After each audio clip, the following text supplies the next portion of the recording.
नमस्कार दोस्तों, एक बार फिर से आपका दयामन जी के क्लासेज में हार्दिक स्वागत है, अभिनंदन है। दोस्तों, आज का टॉपिक हमारा 2011 का सेकंड ग्रेड का जो पेपर था उसमें से उस पेपर को हल करेंगे। साथ साथ में ही उस पर्सन के जो पर्सन है, प्रत्येक पर्सन के संभावित क्वेश्चंस जो आगे की परीक्षा में आ सकते हैं, अभी सेकंड ग्रेड में आ सकते हैं, उनका भी हम साथ साथ में अध्ययन करेंगे। तो दोस्तों शुरू करते हैं। पहला क्वेश्चन है, राजस्थान में स्वतंत्रता संघर्ष के दौरान 1921-22 में भील आंदोलन का नेतृत्व किसने किया? ठीक है, 2011 का जो पेपर है उसका पहला क्वेश्चन है, राजस्थान में स्वतंत्रता संघर्ष के दौरान 1921-22 में भील आंदोलन का नेतृत्व किसने किया? तो दोस्तों इसका आंसर होगा मोतीलाल तेजावत। मोतीलाल तेजावत। ठीक है, 1921-22 में जो भील आंदोलन हुआ था उसका नेतृत्व किसने किया था? मोतीलाल तेजावत ने इस आंदोलन का नेतृत्व किया था। मोतीलाल तेजावत का जन्म कहां पर होता है? कोल्यारी गांव में। कहां पर होता है? कोल्यारी गांव। कोल्यारी गांव कहां पर है? उदयपुर में। कहां पर है? उदयपुर में। ठीक है, मोतीलाल तेजावत का जन्म कहां पर होता है? कोल्यारी गांव में। कोल्यारी गांव कहां पर है? उदयपुर जिले में स्थित है। ठीक है दोस्तों, ये जो भील आंदोलन था, भील जो आंदोलन था वो जनजातियों में राजनीतिक जागरण का प्रतीक माना जाता है। ठीक है, जो जनजातियां थी, भील जनजाति थी, उन जनजातियों में राजनीतिक जागरण का एक प्रतीक है, इस आंदोलन को माना जाता है। ठीक है, ये जो आंदोलन था ये भोमट क्षेत्र, इसकी आंदोलन की जो शुरुआत होती है वो कहां से होती है?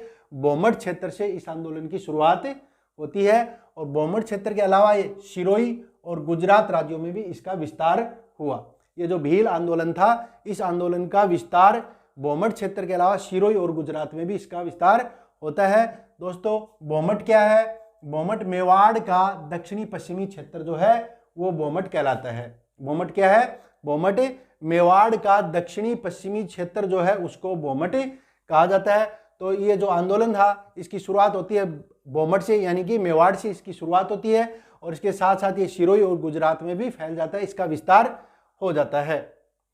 इसका कार्य क्षेत्र भोमट था। कार्य क्षेत्र भोमट होने के कारण इस आंदोलन को भोमट का भील आंदोलन भी कहा जाता है। ठीक है, इस आंदोलन को भोमट का भील आंदोलन क्यों कहा जाता है? क्योंकि इसका जो कार्य क्षेत्र था वो भोमट था, इसकी शुरुआत हुई थी वो भोमट से हुई थी, इसलिए इसको भोमट का भील आंदोलन भी कहा जाता है। इसको दोस्तों एकी आंदोलन भी कहा जाता है। एकी आंदोलन भी इसको कहा जाता है। एकी आंदोलन क्यों कहा जाता है? क्योंकि मोतीलाल तेजावत ने भीलों को एकत्रित किया, उनको संगठित किया, उनकी एकता स्थापित की, इसलिए इस आंदोलन को एकी आंदोलन भी कहा जाता है। और इस आंदोलन की शुरुआत होती है 1921 में। कब होती है? 1921 में इस आंदोलन की शुरुआत होती है। कहां से होती है? मातरकुंडिया नामक स्थान से। मातरकुंडिया नामक स्थान जो होता है कहां पर है? चित्तौड़गढ़ जिले में। मातरकुंडिया नामक स्थान है, कहां पर है? चित्तौड़गढ़ में है। वहां से 1921 में एकी आंदोलन की शुरुआत होती है। और दोस्तों इस दिन क्या होता है? वैशाख पूर्णिमा। वैशाख पूर्णिमा को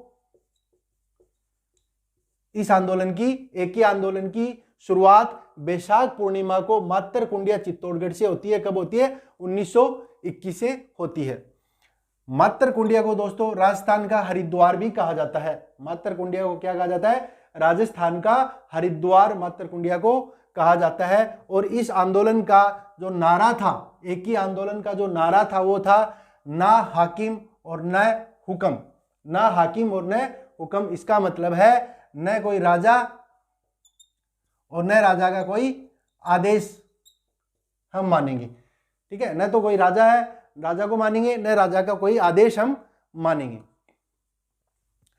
दोस्तों मोतीलाल तेजावत ने इस आंदोलन का नेतृत्व किया और मोतीलाल तेजावत को आदिवासियों का मसीहा कहा जाता है। ठीक है, आदिवासियों का मसीहा किसको कहा जाता है? मोतीलाल तेजावत को आदिवासियों का मसीहा कहा जाता है। दूसरा इनका उपनाम है बावजी, इनको बावजी भी कहा जाता है, मोतीलाल तेजावत को बावजी भी कहा जाता है। इस आंदोलन में मोतीलाल तेजावत ने एक 21 सूत्री मांग पत्र तैयार किया, एक 21 सूत्री मांग पत्र तैयार किया, जिसको किस नाम से जाना जाता है, मेवाड़ पुकार के नाम से जाना जाता है। ठीक है, क्वेश्चन बनता है महत्वपूर्ण, मेवाड़ पुकार क्या है? तो मेवाड़ पुकार क्या है? एक ही आंदोलन में मोतीलाल तेजावत ने जो 21 सूत्री मांग पत्र रखा था उसे क्या कहते हैं, मेवाड़ पुकार के नाम से उसको जाना जाता है। अगला क्वेश्चन है, बिजोलिया किसान आंदोलन, बिजोलिया किसान आंदोलन 1913 में, कब? 1913 में बिजोलिया किसान आंदोलन का नेतृत्व किसने किया था? 1913 ईस्वी में बिजोलिया किसान आंदोलन का नेतृत्व किसने किया था? तो दोस्तों 1913 में साधु सीताराम दास ने, किसने? साधु सीताराम दास ने बिजोलिया किसान आंदोलन का नेतृत्व किया था। साधु सीताराम दास ने 1897 से लेकर 1916 तक बिजोलिया किसान आंदोलन का नेतृत्व किया। कब से? 1897 से 1916 तक साधु सीताराम दास ने बिजोलिया किसान आंदोलन का नेतृत्व किया था।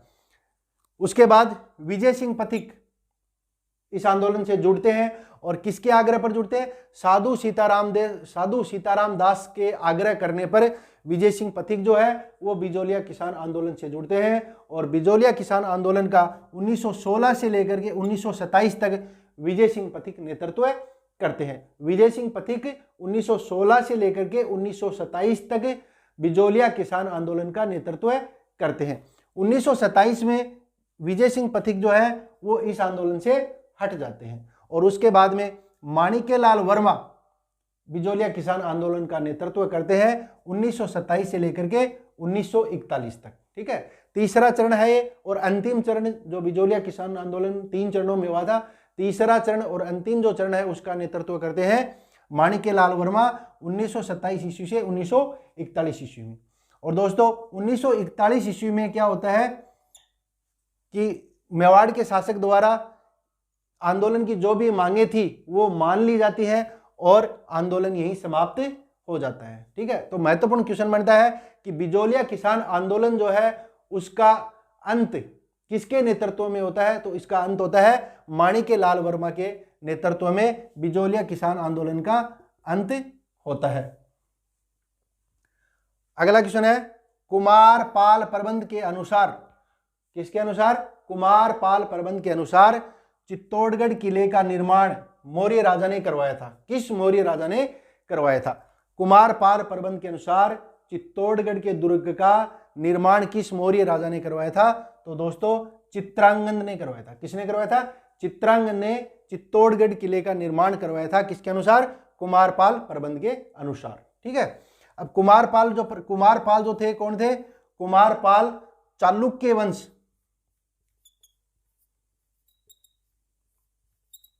चालुक्य वंश गुजरात के शासक थे और कुमारपाल जो प्रबंध है, यह ग्रंथ है, इसकी रचना की हेमचंद्र ने। हेमचंद्र जो है उन्होंने कुमारपाल प्रबंध की रचना की थी। अगला क्वेश्चन है, कानड़ देव शासक था। कानड़ देव कहां का शासक था? दोस्तों कानड़ देव कहां का शासक था? तो कानड़ देव जालोर का शासक था। कहां का शासक था? जालोर का शासक था कानड़ देव। और कानड़ देव प्रबंध नामक ग्रंथ की रचना किसने की? कानड़ देव प्रबंध नामक ग्रंथ की रचना की पद्मनाभ ने। किसने? पद्मनाभ ने की। और जिससे हमें कानड़ देव के बारे में पता चलता है, बहुत सारी जानकारी हमें कानड़ देव प्रबंध से मिलती है। और ये जालोर के शासक थे और यहाँ पर 1311 ईस्वी में अलाउद्दीन खिलजी ने आक्रमण किया और जालोर को जीत लिया। कानड़ देव युद्ध करते हुए मारा गया। अगला क्वेश्चन है महाराणा कुंभा। महाराणा कुंभा के बारे में अगला क्वेश्चन है।